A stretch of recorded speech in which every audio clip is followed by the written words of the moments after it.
Good day to all, and welcome back to Music Monday with I, your host, Nicholas Thompson. Here you will find fabulous recommendations for your excellent quality that is your taste. I will be reviewing and talking about music that I have listened to from the previous week. We will be talking about great artists such as the Maestro of Love, that is Barry White, the ever memorable tunes and alternative rock and roll from LP, and also the ever thriving and popularity of rapping culture. Now, let's start off with me apologising for my absence from doing this uh, program or show that I have been doing for quite some time. Just felt like taking a break. I apologise for that. I understand that we have missed out on a lot of great music that has been released in the previous months, but let's get back to the basics, where I will be giving you top quality music for your listening needs. Now let's start off with the first recommendation. My first recommendation is Sweet Fanny Adams by Sweet. Now, this is the second debut album from 1974. What I have to say about this album is, if you don't mind, I will tell you a short story actually, and that is, I heard the song that started off with a police siren, like like when the police are in the car, they have a siren. Well, there was a song that started with a police siren, yes, and then it went on to a big, memorable guitar solo, and then you started to hear the artist singing and that. Well, anyway, I was always thinking, what is the name of that band or that song? I couldn't find it for years and years until recently I found it, and it's this. So anyway, from what I've listened to from bands from this time, I think this band's very unique and underappreciated because if you think about it, 1974, all the big hit bands were starting to find their feet in the music industry, like Aerosmith, AC/DC, Guns N' Roses, I think. The Rolling Stones, and I think that with all these great artists and bands coming out of the woodwork, some bands were left underappreciated or underrated, and I think this is a great example of underrated artists and bands, since if you ask people who Sweet are, they most probably don't know who they are. Well, anyway, I think this band is unique in rhythm, and it has something different from other bands, where some bands will play with different. They'll do something unique. Either it's the artist it's the lead vocalist, it's the drummer, it's the guitarist, it's whatever. Well, I think they mixed at the time modern techniques of electrical pop and rock and put those two together to make this. And I think that adds to this album's uniqueness. I would have to say, if you like Bay City Rollers, that is a British band, I think you would love these, since it's very catchy tunes. It's just a very underappreciated band, and some of my favourite songs from this band is Rebel Rouser, Restless, and my absolute favourite, one of my favourite rock and roll songs I've ever heard is Blockbuster, and it's not related to the famous rental store. Well, anyway, one thing that I think add to this is the great vocals from Brian Connolly, the bass guitars from Stephen Priest, and also the great guitar techniques and melodies, or what, and that is Andy Scott, and the drummer that is Mick Tucker. And I feel like this band gets not as much appreciation that other bands do, such as like Aerosmith and the Rolling Stones and the Doors. Of course, if you think of the 70s rock band, you think of them, but I think this is also a part of that era of music, and where rock and roll bands at the time were trying to reinvent the idea of rock and roll, since the foundations were built like bands like the Beatles and the Beach Boys, and they just built onto that with bands like Aerosmith and Queen even. I think this album will get underappreciated because 1974, I believe, is the same year that Bohemian Rhapsody by Queen came out. And I think with that coming out, it made everything look bad. But I have to admit that this is an excellent album. If you like B-side walls or anything just different from like Aerosmith or the Rolling Stones or even the Doors, if you want something from the 70s that's unique and of its time, I think this is a great example. So I really enjoyed listening to this. So yeah, let's move on to our next recommendation. Snow Angel by Renee Rapp. This is her first debut album and her first full feature project, and I really enjoyed this. I found it very fascinating whilst researching the ins and outs of the artist and her emotional uh, ups and downs whilst making this. From what I understand, she felt like a different creator after making this album, and she felt like she's built more confidence about how to perform and how to express her art in her way. She also felt that she has found a place in music and that she can speak her truth, and throughout her blemishes of influential pop hits, and that's her way to express her way of her art. This had also she got her more comfortable and grew to understand and trust her instincts with collaborating with multiple artists for this project. With those artists being Alexander 23rd, uh, Kim V, and drums by Cooper Coley and Pete Jones. My apologies again for not doing good with the names. Well, anyway, some of my favourite songs from this I enjoyed was Talk Too Much, Poison Poisoned, and I Wish. And I just like you when you listen to some music, you just find something that you relate to with this. Like for example, Talk Too Much, I found very like comfortable and felt like I understood what she was talking about whilst that, because I feel that I talk too much sometimes. Well, anyway, I also felt that the genre of this music, I would say, is like pop. It's more of like R&E, rhythm blues, and electrical pop put together. And I think this is just brilliant how she expressed herself and her story in her songs. So yeah, let's move on to the next recommendation. Uh, there's only one word. I absolutely loved this album. That is Sunburn by Dominic Flick.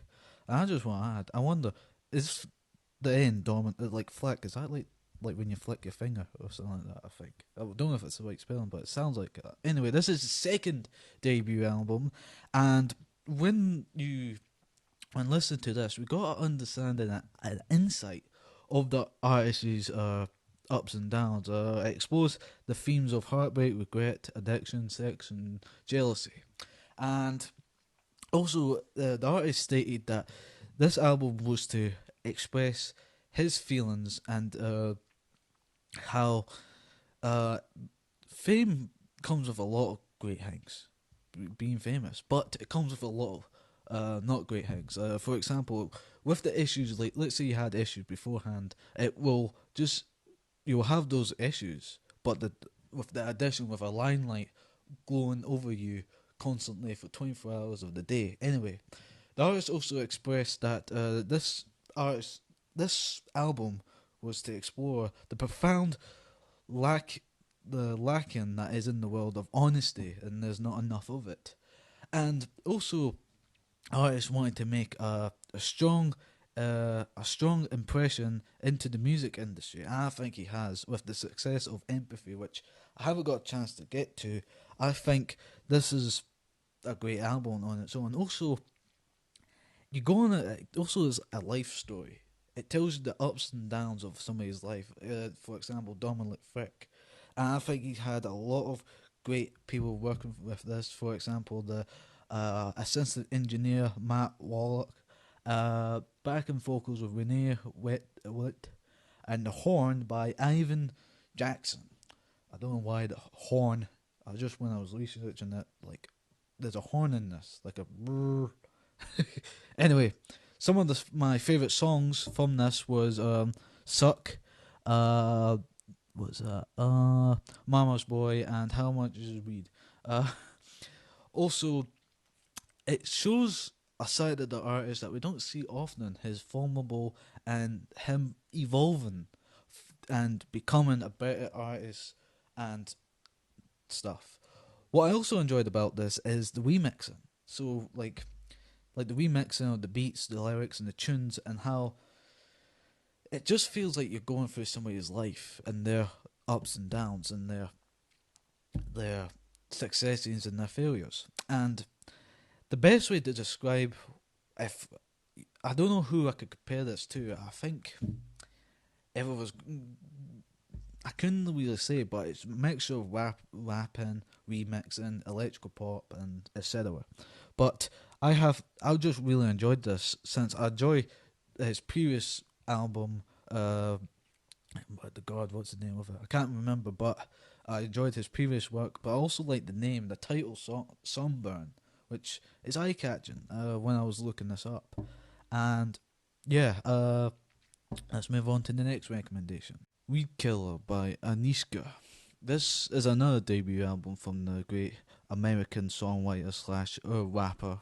What I've got to say, when I was listening to this, the best way to describe what I was listening to was it was like an anime, but in music. What I mean by that is with every beat and every melody and remix was done, the song or track would go down into a slow and quiet rhythm and it'll come back with a powerful impact in its musical technique where it's quick pace, very remixed.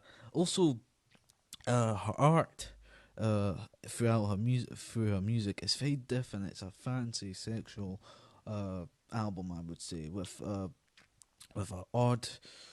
It's very, how can I say, out, very dynamic. It's just really, it's off the wall type of music.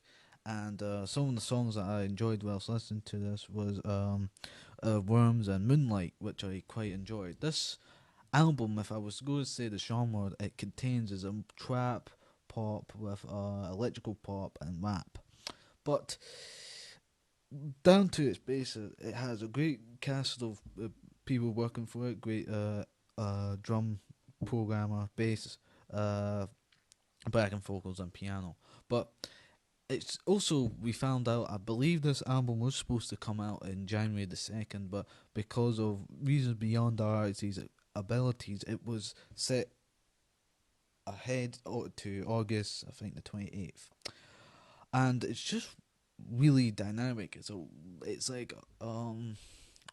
like if you take the Wizard of Oz and make it into a pop video. That's what I could say about it. It's very like wizardry and weird. It's just like like a really odd adventure with, we get insight in the artist's idea of her art and her way to express her art in her way, and it's really just off the wall. If you like off the wall music and music that's out there and off the spectrum of being, I wouldn't say weird, but just different type of storytelling, I would say this is. It's a sexual fantasy based type music, I would say.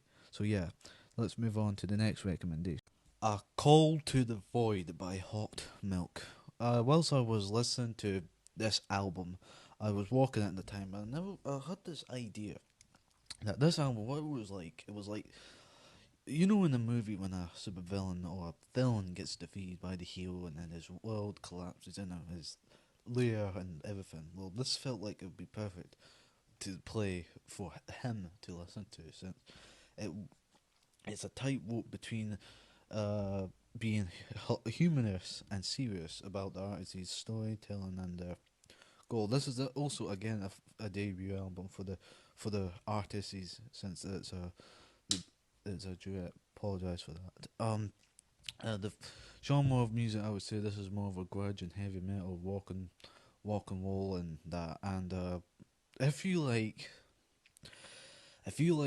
young blood and music, and then you would find stride into this. This is perfect for those fans of that. Again, the remixing and the choreographed, our assistant engineers and the drum and everything was done by the artist herself. Also, one of my favorite songs I loved in this, I love the story of it, was is a party on my desk in my deathbed, Alice Cooper's Pool House, and is sealed out. I quite enjoyed that, and also this album tells the tale of being having positive nihilism, which is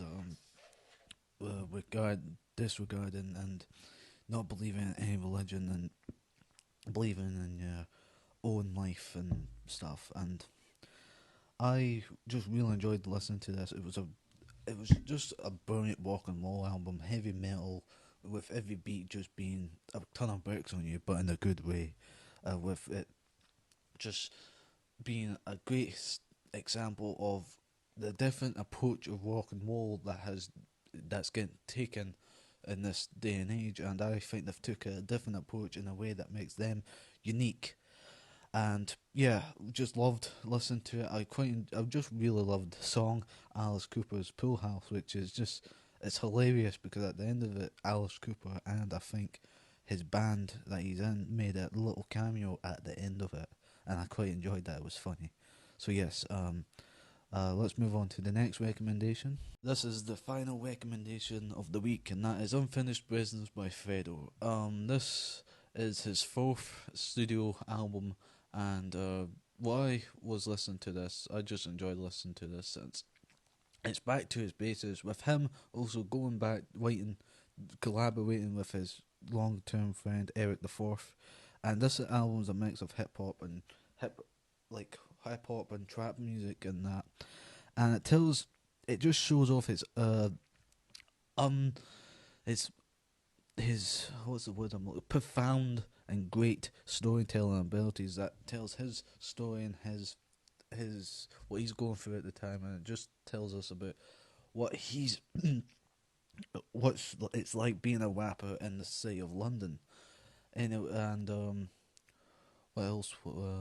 It's just back to basics. Really, it goes well with his previous work that he's done, and working with Eric the Fourth. I think Eric the Fourth is known down in London as a great writer for rapping artists, and I think with him and Fredo working together again, it's just a duo built great with greatness. Well, yeah, my favorite song in this is the first track, that is My Story, and I just enjoyed that, just the remixing techniques and the choreographed with every beat being counted with that great lyric and tune, and just how I'm always profounded by we rappers, because they have to rhyme the tunes with the lyric or with the key and the note. And I think that is much harder than I think for normal artists. So yeah, and that's that for Music Monday. Let's move on to our final part, which is album cover of the week, which is I pick album cover from the work that I've seen, and from what I should add that I was supposed to do. I know I do 7 recommendations, 7 albums or 7 musical based subjects. I've only done 6, and the reason why is one of the pieces I was going to talk about was Loveless Time by Kaio Wiko Jupiton. I can't say that, my apologies. But I found out that would be a bit of a stretch, since I've found out whilst researching it. It is leftover music and songs that were from her previous, which is Loneliest Time. So I would need to be done a review on both to get an understanding. If you want a review on Loveless Time and Loneliest Time by Kyle Rachel Jupiterson, I will do a separate review. Just ask in the comments and you shall receive. But back to the album cover of the week, and from what I don't really like album covers with the artist on the cover, since it's just very generic and you see it often. But my favourite album cover, I would have to say, is WEEDKILLER, since it's very dynamic. It gives you an insight of what the story is about. So yeah, that's what I've got to say. So yeah, And the song of the week. This will be a song that I've listened to that I think I've just had it on loop throughout the week, and that is "Winner" by Conan Gray. I have to admit that Conan's previous single, I think it's "Never Ended Song," I quite disliked. I really disliked it at first, and I just didn't. It just sounded just drivel. You know when you listen to a song, it just sounds drivel. But if you listen to that first and then you listen to "Winner," it goes together very well, and I think that adds to the greatness of the album. So yeah, and yeah. So what? Let me put down my notes and just talk to you about my actual what I've just been listening to, and that is mostly I've been listening to the Maestro of Love, that is Barry White, and My Everything. Let the music play. I just enjoyed like listening to that. I'm also getting back into like this, like the what is it? The crooner, like band, like the Dave Clark Five, the Spinners. What else? Under the Boardwalk. Who sings that? The Four Tops. I've just been loving getting back into that type of culture. I'm also trying to get a bit into jazz. Listen to some was it Count Basie? No, yeah, Count Basie, Ray Charles, Louis Armstrong, Aretha Franklin, all those type of artists. And yeah, and I've also I wanted to talk to you about something that is quite this month, September and October. I'm really excited about the stuff that's coming out. We've got an album coming from Steven Sanchez, Angel Face, I think it's called, which will be. I love his type of music because he's a '60s artist, like from the night. His influences are from the '60s, and his music is '60s based. So it's like taking you to a different era. It's like a time capsule. That's coming out in I think like September 22nd. Demi Lovato has got another album releasing very soon. Olivia Rodriguez, which is she's been getting quite some hype right now with A Bad Idea and Vampire. She's getting a new album called Odd. Looking forward to that. LP's releasing a new album. Uh, a great album that I'm looking forward to. I can't wait to listen to that. Slay is releasing a new album. It's called Sudarvaka. And looking forward to that. And what else? Who else? Ty Savon, he's releasing something, and that is Everyone's Got Something to Give. Looking for that's coming in October, I believe. There's just for the next 6 months. There's a lot for us fans to look forward to. And next year, it was just announced a few weeks ago that Dua Lipa will be releasing her third studio album. I'm quite excited about that, and it sounds like the later half of 2023 and throughout 2024 will be full with jam-packed great stuff, and I'm just so excited because I think right now there's just been a bit of a waiting point for artists to release quality, and I will believe in the stuff that's coming out in September, like Demi Lovato, uh, uh, Olivia Rodriguez, and all that. I'll leave that till like last week, and I'll review it. I'll leave the best for last. So yeah, please remember to like and subscribe and hit that notification bell if you like. And if you have any personal songs that use any genre based episodes, which I might be doing in future, I will do so. And if you have any music that you've enjoyed throughout the week, I would like to hear them and give them a try. So yeah, either that's an artist, an album, a single, a song, whatever. Please comment and let me know. Thank you for listening. I'll see you next week, hopefully.